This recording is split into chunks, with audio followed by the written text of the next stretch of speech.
Le secteur social et médico-social rassemble des acteurs et des organisations dont les objectifs premiers consistent à accompagner, aider, soigner et soulager les citoyens dans leur parcours de vie, de la naissance à la tombe.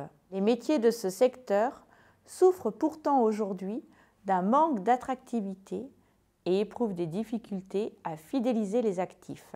Pourtant, les professionnels du secteur social et médico-social aiment leur métier, sont très attachés à l'envie d'être utiles, l'envie de protéger, de soigner, d'accompagner dans la bienveillance les publics vulnérables. Ils ancrent leurs pratiques dans le care, la bienveillance, l'altérité. Ce sont des mots phares qui permettent de comprendre tout le sens de ces métiers. Pourtant, aujourd'hui, le secteur social et médico-social est en crise. Pourquoi ?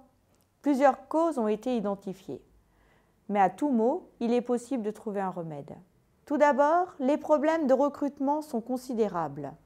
Concrètement, aujourd'hui, on ne parvient plus à attirer suffisamment de personnes dans ces métiers. Il est très facile d'imaginer les conséquences de ce manque d'attractivité, notamment dans la capacité du secteur social et médico-social à prendre en charge correctement nos citoyens. Plusieurs explications sont avancées pour expliquer ce phénomène. Tout d'abord, les différences générationnelles constituent un argument.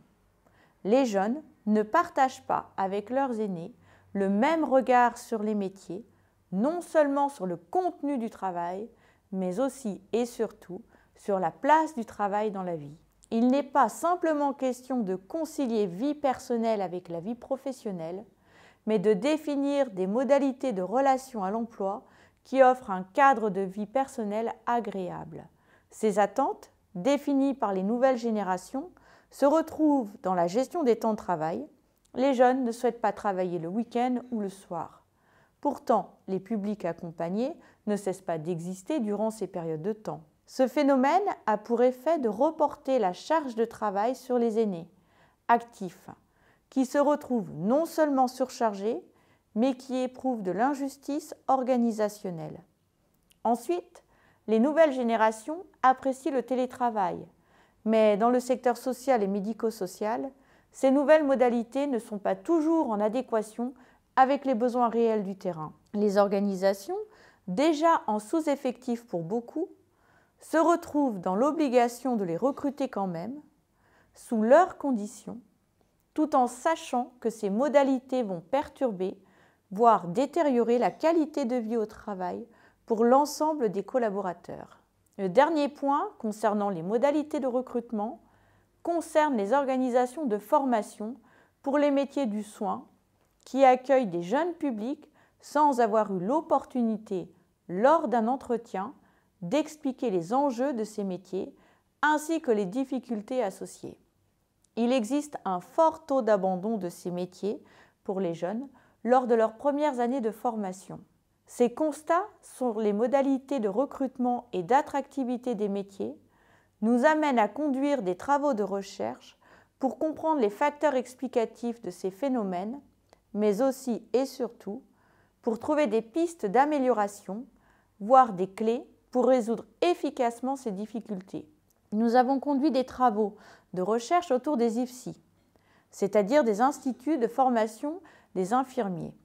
Et nous avons trouvé, dans une enquête conduite auprès de 602 répondants, que les jeunes qui ont participé à cette enquête sont plus attachés à leur métier que leurs aînés. Ces résultats sont importants, car ils montrent qu'il faut choyer les jeunes et les accompagner. Ils sont à différencier des jeunes qui n'ont sans doute pas participé à l'enquête, qui ne s'investissent pas réellement. Les jeunes mobilisés existent et il faut travailler avec eux.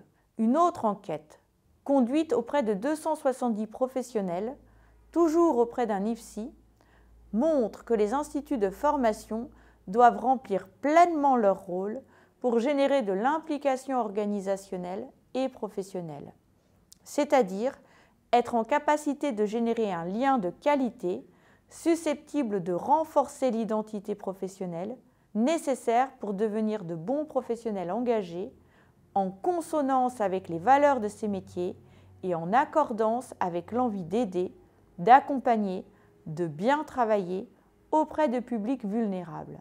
Il est donc très important pour les encadrants de veiller à travailler non seulement sur les hard skills, c'est-à-dire les compétences professionnelles techniques, mais aussi sur les soft skills, c'est-à-dire l'envie d'être connecté avec le métier, avec une organisation, afin de construire progressivement une réelle identité professionnelle. Pour conclure, le secteur social et médico-social doit veiller à intégrer dans de bonnes conditions les nouvelles générations et à leur transmettre les valeurs socles de ces métiers, garants de la qualité de la prise en charge des publics vulnérables.